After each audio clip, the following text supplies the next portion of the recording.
Hello friends, I am Anuradha Agarwal. आज मैं आपको क्लास जो 8th है उसका chapter 3 glimpses of the past के जो हमारे कॉम्प्रिहेंशन चेक है उनके क्वेश्चन आंसर करवाने जा रही हूँ। यहाँ पर आप देखिए, look at the picture, look at picture 1। ऊपर मैंने दिखा दी थी पिक्चर को। And recall the opening lines of the original song in Hindi. जो ओरिजिनल सॉन्ग इन हिंदी में जो वहाँ हमारे टेक्स्ट बुक में इंग्लिश में लिखा है उसको हिंदी में आपको लिखना है। हु इस सिंगर, और इस गाने को कौन वहाँ पर गा रहा था, तो कौन सिंगर रहे।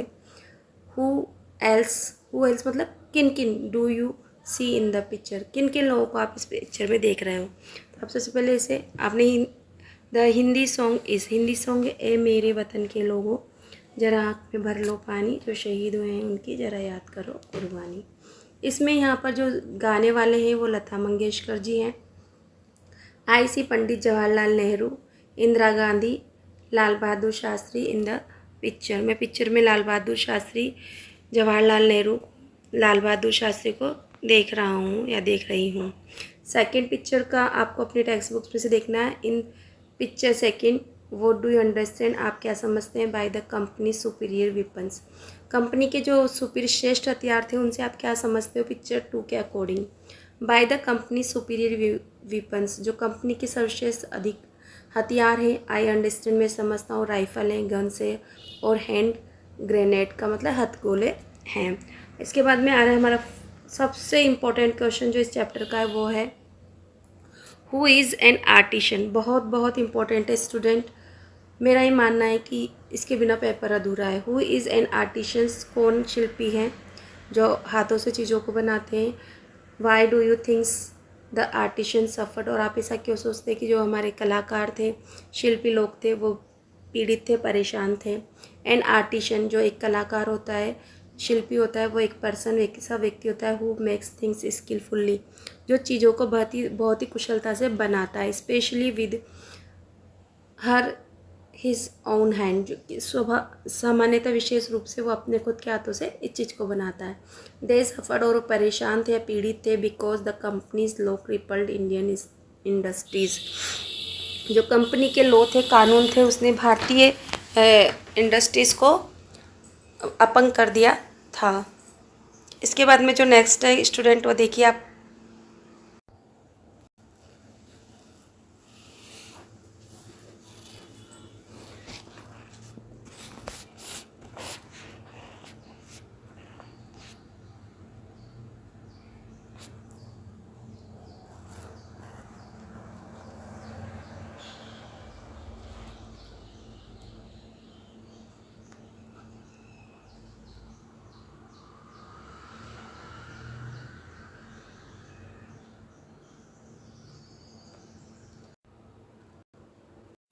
स्टूडेंट देखिए टेक्सचुअल क्वेश्चन आंसर्स।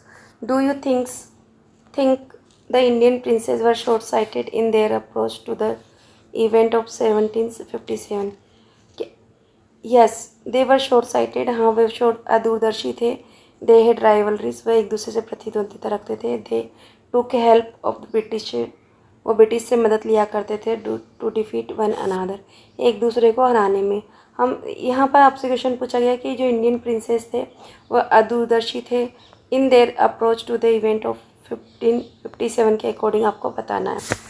इसके साथ में क्वेश्चन नंबर सेकंड है, how did the East India Company subdue the Indian princes. Most important question answer student. Who is artisan के बाद ये इंपॉर्टेंट क्वेश्चन है इस चैप्टर का। How did the East India Company subdue the Indian princes, को कैसे अपने अधीन कर लिया था भारतीय राजाओं को।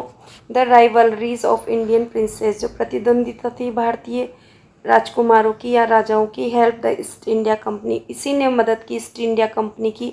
टू सबड्यू देम, उन्हें अपने अधीन बनाने। इजीली वन बाय वन, एक एक करके उन्हें अपने अधीन बनाने में ही राजाओं ने एक दूसरे की मदद की, क्योंकि इसी प्रतिद्वंदिता का उन्होंने ईस्ट इंडिया कंपनी ने फ़ायदा उठाया। इसके बाद जो क्वेश्चन नंबर थर्ड है वो है, quote the word used by Ram Mohan Roy to say that every religion teachers the same principles.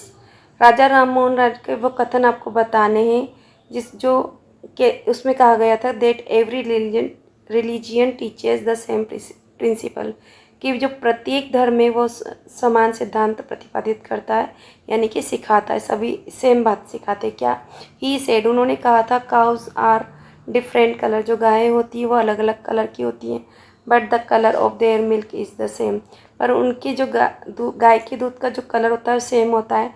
Different teachers, जो अलग अलग शिक्षाविद होते हैं, यानी कि जो अलग अलग विद्वान लोग होते हैं, वो डिफरेंट ओपिनियन, उनके अलग अलग विचार होते हैं। But the essence of every religion is the same, पर प्रत्येक धर्म का जो एसेंस सार होता है वो सेम होता है। इसके साथ ही आगे चलते क्वेश्चन नंबर 4 पर। In what way did British officer exploit Indians. देखिए SST के लिए इम्पोर्टेंट है। SST के साथ मैं नहीं कहती कि यहाँ पर पेपर में आएगा, बट इम्पोर्टेंट क्वेश्चन है। The British officers Drew big salary, जो ब्रिटिश ऑफिसर होते थे एक बार बड़ी वेतन लेते थे। एंड आल्सो मेड फॉर्चून, और अपना भाग्य बनाते थे इन प्राइवेट बिजनेस में। दे impose the heavy taxes on farmers, और वो बहुत ज़्यादा जो टैक्स होते थे ना, भारी भरकम टैक्स इंडियन फार्मर्स पे इम्पोज करते थे, मतलब उन पे लगा देते थे। एंड फॉरफिटेड देयर फील्ड्स, और उनके जो खेत होते थे उनको जब्त कर लेते थे, छीन लेते थे। There policies crippled Indian industries and artisan, जो उनकी पॉलिसीज नीतियाँ थी वो भारतीय जो उद्योग हैं और कलाकार हैं, शिल्पी लोग हैं, उनको वो अपंग बना रही थी, उनको बर्बाद कर रही थी। Their policy cripple the Indian industries and artisan, they give Indian petty job under them, और वो भारतीयों को अपने अधीन, अपने नीचे छोटे छोटे जॉब देते थे। They give pittance and slow promotion, और बहुत ही कम पीटीएंस भत्ते देते थे और स्लो प्रमोशंस, और बहुत ही कम उनका प्रमोशन होता था टू इंडियन सोल्जर्स का। जो हमारे भारतीय सैनिक थे उनको बहुत ही कम तो वेतन देते थे, और जो भी और अलग से उनको जो भत्ते, मासिक भत्ते वगैरह मिलते थे, वो प्रमोशन को बहुत कम देते थे, बहुत स्लो, धीरे धीरे करते थे उनका promotion. Name the people, name this peoples, बहुत इंपॉर्टेंट है स्टूडेंट, मोस्ट इम्पॉर्टेंट क्वेश्चन है। The ruler who fought pitch battle against the British and died fighting. SST का भी इम्पोर्टेंट क्वेश्चन है और यहाँ पर भी। किंग ऑफ मैसूर याद रख लेना। The ruler who fought pitch battle, जो पिच बैटल में लड़ा था अगेंस्ट ब्रिटिशर्स के, एंड डाइड फाइटिंग, और युद्ध के दौरान मर भी चुका था। कौन था वो? टीपू सुल्तान ऑफ मैसूर। टीपू सुल्तान ऑफ मैसूर है, किंग ऑफ मैसूर के नाम से भी, लोइन ऑफ मैसूर के नाम से भी इसे जाना जाता है। The person who wanted to reform the society, उस व्यक्ति का नाम बताओ जो समाज को सुधारना चाहता था। राम मोहन राय, हम लोग पढ़ चुके हैं। द पर्सन, ये भी इम्पोर्टेंट है, इसके तीनों क्वेश्चन इंपॉर्टेंट है स्टूडेंट, आपको याद करने हैं। The person who recommended the introductions of the English education in India, ऐसे व्यक्ति का नाम बताना जिसने इंग्लिश एजुकेशन को भारत में लाया था, उसने उसको इंट्रोड्यूस किया था। मैकॉले, स्पेलिंग अच्छे से याद करना है स्टूडेंट, मैकॉले की स्पेलिंग, क्योंकि बच्चों की सबसे बड़ी दिक्कत ये होती है कि स्पेलिंग रॉन्ग हो जाती है और पेपर में कहते हैं हमने सब कुछ लिखा पर नंबर कम आया। Two popular leaders who led the revolt, choices में वेरी। दो आपको पॉपुलर लीडर्स का नाम बताना है हु लेड द रिवोल्ट्स, जो कि जिन्होंने आंदोलन में भाग लिया था। आपकी चॉइस आपके ऊपर है, आप कुछ भी लिख सकते हैं, जरूरी नहीं कि ये आंसर जो दिए हैं वही आप लिखें। पेशवा नाना साहब और तात्या टोपे। इसके अलावा आपको कुछ और याद हो तो आप स्टूडेंट वो भी लिख सकते हैं। Mention the followings, important question है। Two examples of social practice prevailing them, then, उस समय उस जमाने, देन का मतलब उस समय उस जमाने में जो बुराइयाँ फैली हुई थी उनमें से कोई दो सामाजिक प्रथाओं को आपको बताना है। अनटचेबिलिटी, छुआछूती और चाइल्ड मैरिज थी। Two oppressive policies in British की जो दो दमनकारी नीतियाँ थी उनके बारे में भी आप बताइए। Indian could be sent to jail without trial in a court, भारतीय लोगों को बिना किसी जांच पड़ताल के, बिना किसी न्यायालय में अभियोग चलाए बिना ही उन्हें जेल में डाल दिया जा सकता था। सेकेंड है the British prospered on company loot while Indian industries began to die, जो ब्रिटिश थे प्रोस्पर्ड हो रहे थे, बहुत ज़्यादा उनके पास पैसा हो रहे थे, वो समृद्ध हो रहे थे ऑन कंपनी की लूट की वजह से, वाहिल जबकि Indian industries began to die, जबकि इंडियन जो भारतीय उद्योग थे वो ख़त्म होने के कगार पर थे। Two ways in which common people suffered, दो तरीके बताने जिससे कॉमन लोग, सामान्य आम जनता थी, वो परेशान थी। Heavy tax on farmers, farmers पे जो बहुत ज़्यादा टैक्स का वज़न था वो इम्पोज किया जा रहा था, उसकी वजह से let them abandon there fields, इसके कारण उन्हें मजबूर होना पड़ा था अपनी ज़मीनों को अबंडन त्यागने के लिए मजबूर होना पड़ा था। The British policies रूइन the expert artisans, और जो ब्रिटिश की जो नीतियाँ थी उन्होंने जो हमारे एक्सपर्ट विशेषज्ञ थे, कलाकार थे, शिल्पी थे, उनको बर्बाद कर दिया था। एंड देयर बिजनेस, और उनके बिजनेस को भी उन्होंने बर्बाद कर दिया था।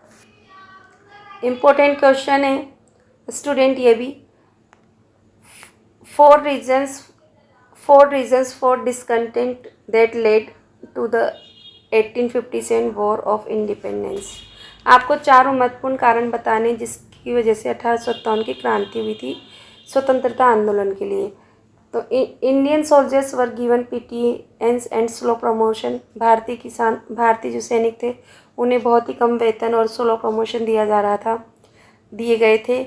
The grease on the bullet the Indian soldier had to bite, जो ग्रीस लगी हुई थी बुलेट पर उसे भारतीय सैनिकों को काटना पड़ता था अपने मुंह से, दांतों से। वॉज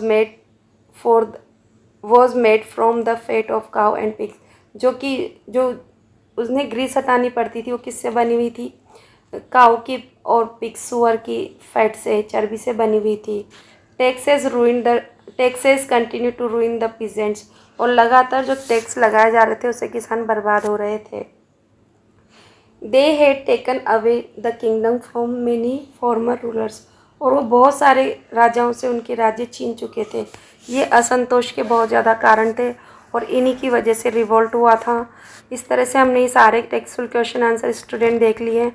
आई होप आपको समझ में आया होगा। यदि आपको समझ में आया तो मेरे चैनल को लाइक शेयर सब्सक्राइब कीजिए स्टूडेंट, इससे मेरा थोड़ा हौसला बढ़ता है और मुझे अच्छा लगता है कि मैं आपके लिए और वीडियोस बनाऊं। अगर मुझे कोई गुंजाइश है, आपके को लगता है कोई चीज़ गलत हो रही है मैम से, तो आप मुझे सजेस्ट कर सकते हैं कमेंट करके। Thank you for watching my channel.